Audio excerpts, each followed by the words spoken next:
Report 360 non-stop showbiz infotainment. Veena Malik जिन्होंने खाई हुई है कसम कि उन्होंने जिंदगी में कोई भी अच्छा काम नहीं करना और किसी न किसी नेगेटिव एक्टिविटी का बनना है हिस्सा, एक बार फिर बन गई है खबरों की जीनत ड्यू टू हर लेटेस्ट कारनामा। To know the details, let's watch this report. Veena Malik जो कि अपने करियर के स्टार्ट से ही रही हैं काफी कंट्रोवर्शियल और आज तक किसी पॉजिटिव न्यूज के साथ नहीं आई हैं वो नजर। उन्होंने एक बार फिर कर दिया है साबित कि वो पैसा और शोहरत हासिल करने के लिए किसी भी हद तक जा सकती हैं, चाहे वो आसिफ के साथ अफेयर हो या अशमित के साथ खुल्लम खुला हो प्यार। वीना ने नहीं छोड़ी कोई भी कसर पाकिस्तानी इमेज को खराब करने में और इस दफा तो उन्होंने सारी ही हदों को कर दिया है पार और इंडिया की एक मैगजीन कवर के लिए न्यूड फोटोशूट करवा के पूरी पाकिस्तानी अवाम को कर दिया है बहुत शर्मिंदा। और ऊपर से इंतहा है कि इस फोटोशूट के पब्लिश होने के बाद वो अपने इंटरव्यू में बहुत नॉर्मल साउंड कर रही हैं और पूरी दुनिया को बनाना चाह रही हैं वो बेवकूफ by giving it the name of editing technology, जबकि उनके इंटरव्यू से साफ पता चलता है कि उन्होंने ये काम किया है इंटेंशनली। तो शूट मैंने किया है उनके साथ, आई एम नॉट डिनाइंग कि मैंने उनके साथ शूट नहीं किया है, लेकिन जो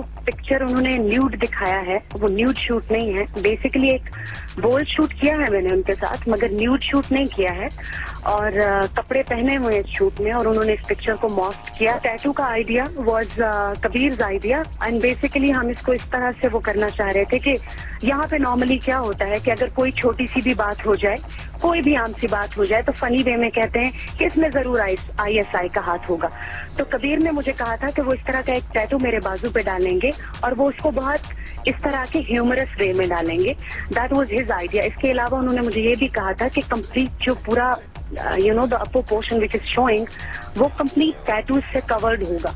एक्चुअली हमारे पास उस वक्त इतना टाइम नहीं था कि हम टैटूज बना पाते, लेकिन उन्होंने कहा था कि वो तमाम के तमाम एरिया को कवर्ड कर देंगे, which he did not. Of course कपड़े पहने हुए हैं मैंने शूट में जो कि मॉफ्ट किए गए हैं और उसके अलावा टैटूज भी डालने थे जो कि उन्होंने नहीं डाले। इसके अलावा मेरी कबीर से बात डायरेक्ट नहीं हुई है क्योंकि आज पूरा दिन रात को अभी तक मैं अपने स्वयंवर सीजन 4 मेरा पूरे दिन मीडिया के साथ interaction, I was busy and I saw this picture and I got really shocked. So probably I spoke to my lawyer already and I spoke to my manager, but I will speak to Kabir myself tomorrow. And please आप उनसे कहिए कि अगर उनके पास मेरे nude pictures के कोई भी उनके पास अगर वीडियोस हैं तो प्लीज वो प्रोवाइड करें, बिकॉज वो बहुत गलत बयानी कर रहे हैं and definitely I will speak to him. जब मुझे उन्होंने दिखाई तो मेरे लिए भी शॉक ही था एक बहुत बड़ा, मुझे बहुत सदमा लगा एंड आई वाज शॉक्ड कि ये कैसी तस्वीर है. मैंने ऐसा कोई शूट नहीं किया है, मैंने कपड़े पहन के शूट किया है and that was completely covered shoot. That was supposed to be like this और ऐसा नहीं हुआ. जाहिर है काबिल तराज इस तरह से तो है कि ये तस्वीर मैंने नहीं खिंचवाई है. मॉर्फिंग एक बहुत बड़ा जुर्म है. आप किसी के परमिशन के बगैर उनके कपड़े निकाल करके आप अपने कवर को फेमस करने के लिए और हिट करने के लिए नहीं डाल सकते. लेकिन एक और कंट्रोवर्सी की मुझे समझ ये भी आ सकती है क्योंकि आज एक बहुत बड़ा तमाशा हुआ यहाँ पे, क्योंकि मेरा सीजन 4 जो है स्वयंवर मैंने साइन किया है और उसके ऊपर बहुत ज्यादा अगेंस्ट उसके बारे में कैंपेन्स भी चल रही थी कि स्वयंवर क्यों हो रहा है, वीना मलिक को नहीं करना चाहिए. तो हो सकता है उस चीज को खराब करने की भी कोशिश की गई हो. मैं हिंदुस्तान की नहीं हूँ, मगर यहाँ मुझे बहुत कुछ मिला है. इज्जत, शोहरत, दौलत और आजादी. इस मुल्क का शुक्रिया और एक छोटी सी गुजारिश. लाखों की मोहब्बत मिली है यहाँ, बस एक की मोहब्बत और तलाश दो, वो जिसकी मोहब्बत इस संगे मरमर जैसी बेदाग हो और प्यार की इस निशानी जैसी बुलंद. है कोई शहजादा जो कर सके 7 जन्मों का वादा? अगर आप पाकिस्तान की फिल्म इंडस्ट्री है मुसलसल जवाल का शिकार. जहां आए दिन नई फिल्म्स बना करती थी, वहीं इस साल में मुश्किल से कोई एक आधी ऐसी फिल्म बनती है जो कि हो देखने के काबिल. और जबकि पाकिस्तान में इंडियन फिल्म्स की नुमाइश भी हो गई है काफी आम, पाकिस्तानी सिनेमा इंडस्ट्री तकरीबन ना होने के बराबर ही रह गई है. रिसेंटली पाकिस्तानी फिल्म इंडस्ट्री के एक बहुत बड़े नाम ने कर दिया है ऐलान कि वो छोड़ रहे हैं film industry due to the current scenario.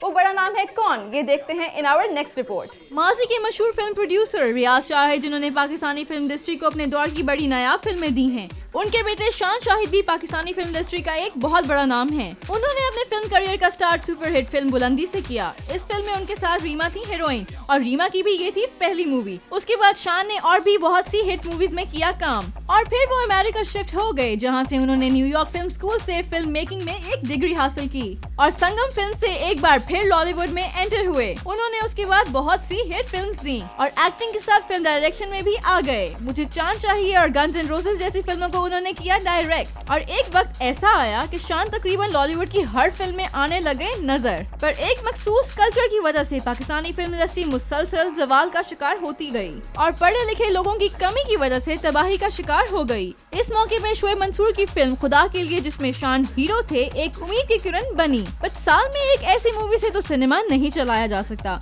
शान ने कुछ अरसा पहले ऐलान किया था कि वो कुछ नई फिल्म्स लेकर आ रहे हैं जिन्हें वो खुद ही करेंगे डायरेक्ट। बट अब उन्होंने फिल्म इंडस्ट्री के हालात को देखकर फिल्म इंडस्ट्री को छोड़ने का कर दिया है फैसला।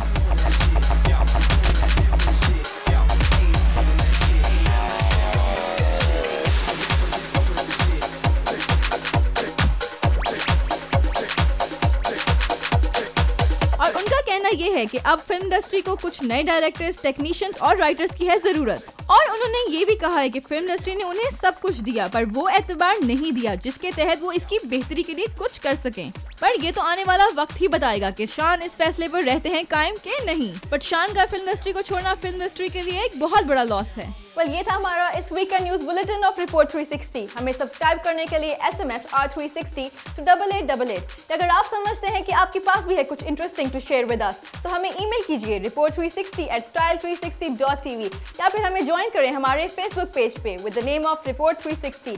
Till next episode, take care and अल्लाह हाफिज।